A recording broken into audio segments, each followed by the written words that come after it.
À medida que vamos avançando e progredindo na vida, deparamos-nos com uma questão que é inevitável e onde a resposta não é assim tão simples. Será que é mais vantajoso comprar ou arrendar uma casa? Esta não é uma questão onde apenas temos de comparar o peso de uma prestação da casa e o peso de uma renda, não, é algo muito mais profundo e que aborda pontos como a nossa saúde financeira, os nossos objetivos de longo prazo, preferências de estilo de vida e até mesmo a nossa percepção de liberdade e estabilidade. Neste vídeo vou enumerar algumas vantagens e desvantagens de arrendar e de comprar uma casa e espero que no fim este vídeo te ajude a que tomes uma decisão mais informada. Nesta discussão de é mais vantajoso comprar uma casa ou é mais vantajoso arrendar uma casa, há duas teorias que predominam. Uns dizem, ao comprar uma casa estamos a pagar algo que é nosso e outros dizem que ao arrendar temos muito mais liberdade do que se comprássemos uma casa e nos víssemos forçados a ficar nessa casa durante vários anos. As duas teorias estão corretas, mas qual é a mais vantajosa afinal de contas? Vamos então começar por ver algumas vantagens de arrendar versus comprar uma casa. Vantagem número 1, a flexibilidade / liberdade que arrendar uma casa nos dá.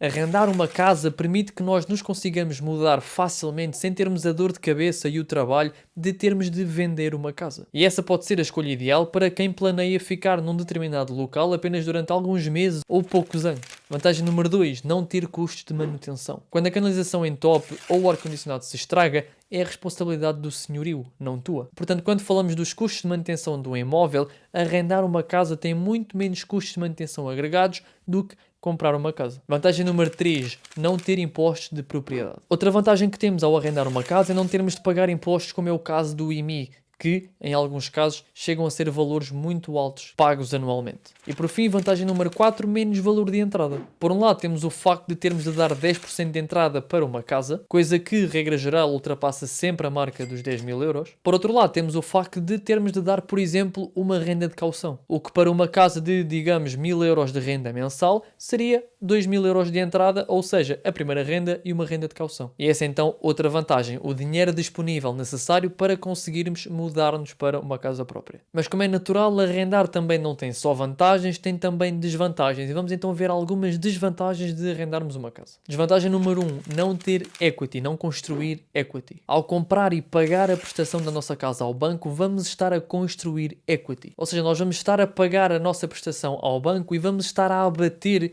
naquilo que devemos efetivamente ao banco. Ou seja, nós vamos aumentando a quantidade de capital que é nosso naquela casa. Vou-vos dar um exemplo. Vamos pedir então 300.000 euros ao banco para comprarmos uma casa. Estamos então a dever 300.000 euros ao banco, mas à medida que vamos pagando as nossas prestações mensais ao banco, o valor que nós devemos vai diminuindo. Mas a casa continua a valer os 300.000 euros que nós pagamos inicialmente. Imagina que daqui a 10 anos nós vamos pagando a nossa prestação e estamos apenas a dever 200.000 euros ao banco, mas a nossa casa continua a valer 300.000 euros. Isto num cenário hipotético, como é natural. Ou seja, nós só devemos 200.000 euros ao banco, a nossa casa vale 300.000 euros, nós temos aqui uma margem de 100.000 euros chamada equity. Ou seja, nós se quiséssemos vender a nossa casa hoje, vendíamos por 300.000 euros, dávamos 200.000 euros ao banco e ficávamos com 100.000 euros para nós. Tal como disse, esses 100.000 euros chamam-se equity. No mercado de arrendamento não temos essa vertente porque ao pagarmos a nossa prestação, ao pagarmos a nossa renda, o dinheiro vai diretamente para o senhorio. E nesse caso não vamos estar a construir qualquer tipo de equity. E é exatamente a este ponto que se referem quando as pessoas dizem que ao comprarmos uma casa vamos estar a pagar algo que é nosso. Desvantagem número 2, os aumentos da renda. Outra desvantagem é o facto das nossas rendas poderem aumentar e de estarmos completamente dependentes do nosso inquilino, sendo que pouco ou nada podemos fazer quanto a esses aumentos de renda. Mas também é importante referir que o aumento da prestação que pagamos ao banco também é uma realidade, porque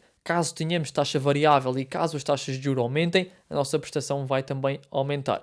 Se pedirmos taxas fixas, aí a nossa prestação vai se manter estável e fixa. Desvantagem número 3, menos estabilidade. Ao estarmos numa casa arrendada, podemos correr o risco do senhorio não querer renovar o nosso contrato de arrendamento. E nesse aspecto temos muito menos estabilidade comparando com o comprar uma casa onde, se mantivermos os nossos pagamentos estáveis ao banco, a casa vai sempre ser nossa e não vamos ter qualquer problema de alguém nos querer retirar da nossa casa. Desvantagem número 4, modificações reduzidas. Ao comprarmos uma casa, podemos fazer aquilo que bem entendermos com a nossa casa, como é natural dentro da lei. Podemos construir uma piscina se o terreno permitir, podemos partir uma parede, podemos tirar o telhado e dormir à luz das estrelas. A casa é nossa, o mesmo não acontece quando estamos a arrendar. No arrendamento, como estamos a viver num imóvel que não nos pertence, a nossa capacidade de modificar e de personalizar a nossa casa é muito reduzida. Bem, agora que já vimos algumas vantagens e desvantagens de arrendar uma casa, está na hora de irmos ver então vantagens e desvantagens de comprar uma casa. Portanto, relativamente às vantagens, vamos então à vantagem número 1, construir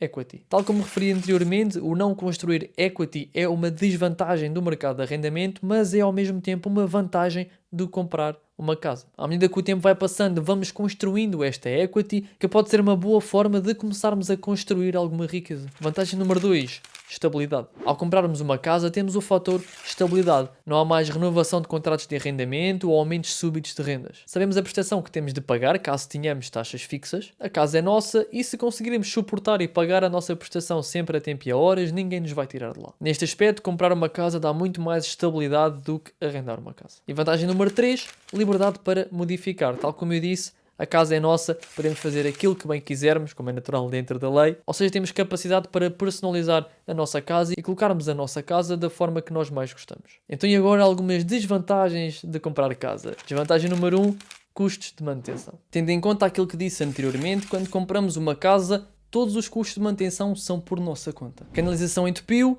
temos de reparar. O ar-condicionado avariou, temos de reparar. Ou seja, neste aspecto é uma desvantagem porque todos os custos de manutenção vão ser por nossa conta. Desvantagem número 2, menor flexibilidade e liberdade. Enquanto que no arrendamento podemos simplesmente não renovar o contrato de arrendamento e mudar-nos, quando compramos uma casa, o caso não é bem assim. Se compramos uma casa, sim, é verdade, podemos sempre vender a casa e mudar-nos, mas o processo de venda de uma casa é um processo que pode ser muitas vezes demoroso e demorar meses ou até anos. Ou seja, nesse aspecto, comprar uma casa dá-nos muito menos liberdade se quisermos mudar de cidade, de país, etc. Desvantagem número 3, impostos do imóvel. Tal como referi anteriormente, no mercado de arrendamento não vamos ter de pagar qualquer tipo de impostos sobre os imóveis. Quando compramos uma casa, temos de o fazer. Pagar IMIs, pagar impostos de selo quando compramos a casa, pagar IMTs quando compramos a casa, etc. Desvantagem número 4, maiores custos de entrada. Quando compramos uma casa temos quase sempre de dar os 10% de entrada, valor que, regra geral, ultrapassa sempre a marca dos 10.000 euros, como disse anteriormente. E neste aspecto, comprar uma casa vai quase sempre ter custos muito mais elevados do que arrendar uma casa. Então, e qual será a escolha ideal para ti? O que é que será que deves ter em conta quando te deparas com estas duas escolhas? Eu ajudo-te. Agora vamos ver 4 fatores que deves ter em consideração quando vais ponderar entre arrendar ou comprar uma casa. Fator número 1, a duração da tua estadia. Se planeias ficar numa determinada área ou numa determinada cidade durante pouco tempo, se calhar não faz sentido comprares uma casa e sim arrendares. Se planeias assentar e ficar naquela cidade, naquela área, durante vários e vários anos, aí sim pode fazer-te sentido comprar uma casa em vez de arrendar. Fator número 2, a tua situação financeira. Consegues cobrir o pagamento de entrada da casa, a prestação ao banco que tens de pagar e todos os custos inerentes? Se achas que não, então talvez seja melhor arrendares uma casa primeiro e, caso no futuro a tua situação financeira te permita de facto cobrir todos estes custos e sendo que continuas a permanecer estável financeiramente, aí sim poderá fazer sentido comprares uma casa. Fator número 3, as condições do mercado. É também muito importante ter em conta não só o mercado imobiliário na área onde pretendes viver, mas também o estado económico do país, em termos de taxas de juro, se há ou não possibilidade de crises ou recessões no curto prazo, etc. Porque o contexto económico da cidade e do país onde vives também é um fator que deves ter em consideração. Por último, o fator número 4, preferências pessoais. Será que valorizas mais estabilidade ou liberdade? A tua preferência de estilo de vida também é um ponto muito importante que deves ter em consideração. Atenção que não há uma resposta one size fits all. Deves considerar a tua realidade financeira, os teus objetivos, aquilo que tu valorizas mais e não valorizas tanto, para que consigas tomar uma decisão personalizada para ti e para a tua situação. E pronto, este é o vídeo de hoje. Se gostaste, não te esqueças de clicar no botão do gosto, ok? Tens na descrição as minhas redes sociais todas, o meu Instagram, Twitter, TikTok, e-mail, etc. Se me quiseres contactar ou apenas ver o meu conteúdo. Se não estás inscrito, não te esqueças também de subscrever e de ativar o sininho para que saibas sempre que nós colocamos um vídeo novo. Diz-me nos comentários se já te deparaste com esta questão e que escolha é que tu fizeste e que fatores é que tu tiveste em consideração. Para aqueles que já vivem sozinhos, vai ser muito interessante ver aquilo que vos levou a tomar uma decisão em prol da outra. Este é o vídeo de hoje. Espero que tenham gostado e vemos no próximo vídeo.